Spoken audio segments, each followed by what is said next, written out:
Mayam, good afternoon. Eikhoi khulomda handaki ita koiba chalubagini ko. Eikhoi gi turen wangda khoi gi khangna chanaba marup haitare sum ko. Mayang ne ado moina turen wang lomda leiba se khara chingoi na taweba ko. Moi gi mpham se ado luna sum tinabani na ko ita koiba lao hawba hawtaba akhoi na chaba hinjang thongaga itki harau basiga samina se ana haibadagi eikhoi mayam chatpani mayam si turen ne bako ado turen sigi wangbada ne moina lairi se mogi mafam se ching dumaina tawe bako mafam se ngamba haitare ado yamna phajai khoi ju toina chalu basu laite yum su masa khangde ko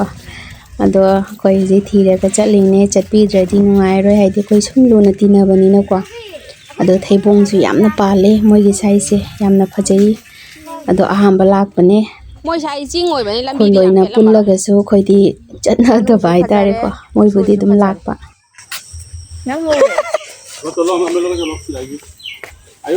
magi mendi je phajai na dekhi तुम्हारा हाथे मेहंदी तो देखो क्या fudge रही हूं फजना gorgeous होइने जेक्त्रो दु वाह जे सुंदर होइसे तोरा बारी कोना नो ओ इदिके ओ उसोइ दि फजन थि तोरे उसोइ मैम जे हा तुम लाइक कर दो उसोइ ma'am Chong ado Bangladesh tadi sum aikoina laikai khul palaga leiminariba mayang khangde Meitei panghal khangde Meitei khangde ko loina nusinana tinaraga dum leiminayeba ko ado ngasi aina semjariba video se mayamda sum yamna khanganingba haitare ko laikai khulakta aikoina mayang Meitei panna punna leiminaraga su dum nusinana leiminai haitare ko aikhoibu moina ngasi idki haraubada kauriba se moina thongba hinjang mathel sada khoina chadaba leiko adubu moina khoina hainaba hinjang thongjaramgi haidana yamna request tawba haidare idki bijaning ba haidare ko adugi yamna wana moina hona jaraga yamna request tawmunbadagi khoi mayam se chalusi koi boina khul nakneyeba ko turen sigi wangbadaneba aduna haimanbadagi khoi mayam chatna mayam sigi nungaibada saru yaminaruba haidare ko adu turen siga u taw thorakpani adagi singi chawda ko adu u ni moina chingkhalise si mayang ngaktaneba do sigi turen sigi yamna nungsiba ko adugi ngaktang lepane maramdi iko bongna hingingai matamda sigi turen se nutigi long khonba chaleba ko long kholaga lai tharoi khajing ngaki chaw dum ma chara ma pharaga poreba yam nungsi hujikti hanagumdi leitre turen se ko Eikhoi su yaure mayam ado yum se masa khangdabani na aise yum onarabra haina khoi se ikai rureba ko aduga yum se chumdi chumamme ado kuinga eikhoi su ampho laktri haidare mafam je ko yum laikai khul panminarasu moina keno torosu khoi chatlude bhairasu ko ado ngasi ahamba lakpane ado mai su mayum anauba saye ko adugi yengambane yam chauna saye khoina laiba vabi sigi machanupi ama khatang yaujei ma nei ton tole ko machanupa mariga ado machanupa marina sari ne mayum se moigi size chingoi kai oi taweba ko mafam se ising ichaw matamda ising di thumdrabani chingoi na tawbani na ko mafam jam wangba adone ado khoisu yum yaure change mayam moigi chakhum sigai ne moina khoi lakpa jam ikai jawa haidare ko ado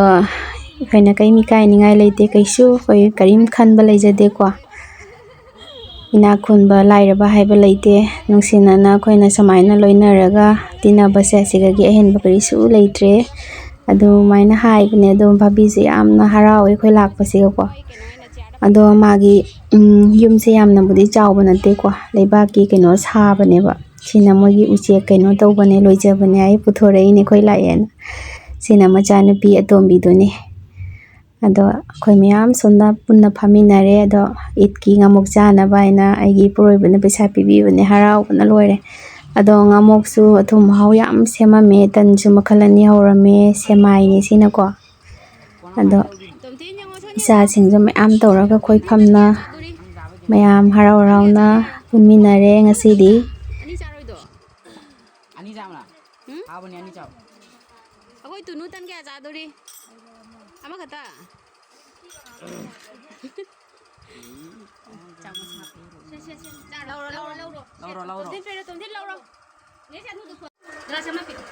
Tầm tin hao bra, thum bra tan do. Hả?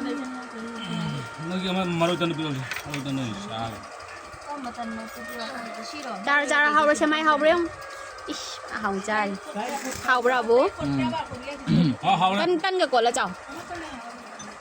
Hao đi. À.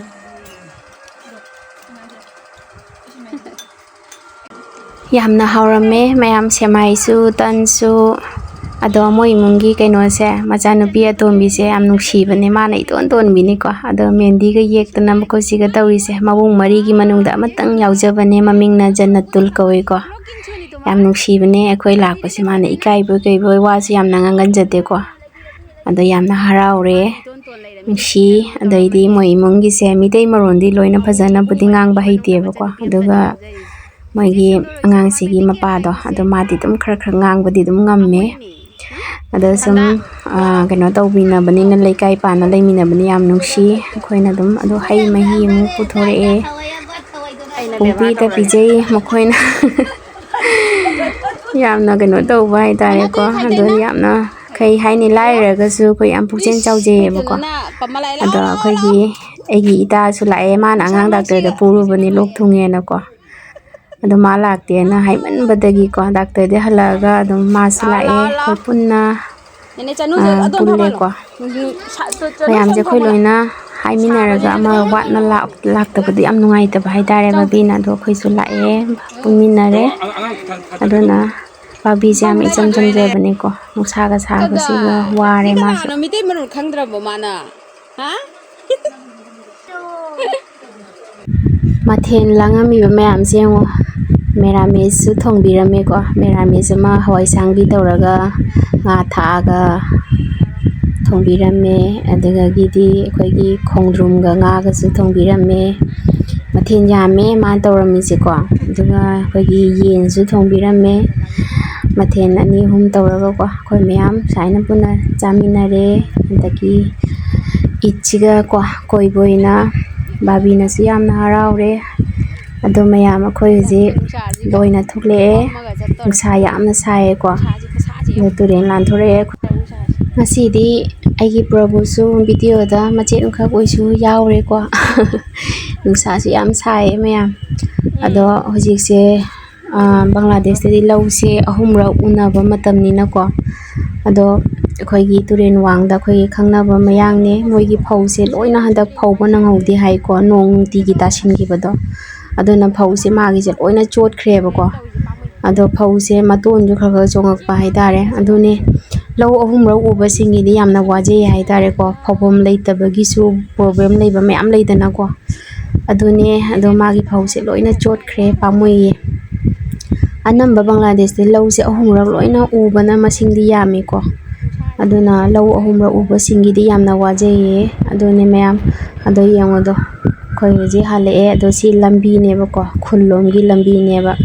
ado sigai siga lau ahumra uba singi phau adaga gidi charu moina phauning bado siga oina sorok to oina phauye ba ko ado sorok ta phau ba si nungsa phajana saraga di nongmoda kangi hai tare ko adugi ne ado town main city gari achouba chenba mpham dadi sumaina phaude da sidi khulak lomgi nina gari macha macha chenbani na ko adugi khulak ki di sumaina number loina tawne lau uba singje ko ado sumaina phobona nongmada su kangjare mpham leitaba singi di ko lau su ahumba uba singi su wajadaba adune mayam ado khoi sigadi urena tawrise lau uba singi di yamna chinjaba matamne du lau khawgadaba su mayam leinari khawba ngai gi di onko muji lau lingna drobani hai tare ado sonda di yong khawba loina na du lambi da yeithari labuk da yeithabadi yadre ba ko khoi gi labuk da di ising leibani na ne aduna si yeithaba loina raga amuk lau lingdoini aduga amuk thawanda amuk khawrani amuk lingani aduni tawduri se mayam ko aduni khoi su loire koina yumda hale video su matang siga losinba matam yore mayam mathangi video da mu anauba mu puraga mayam ga unarasi ko ꯌꯥꯏꯐꯕꯇ ꯑꯣꯏꯕ ꯑꯣꯏꯃꯤꯟꯅꯔꯁꯦ ꯏꯔꯩꯆꯥꯁꯤꯡ꯫ ꯑꯩꯈꯣꯏ ꯍꯧꯖꯤꯛ ꯌꯨꯝꯗ ꯍꯜꯂꯛꯑꯦ꯫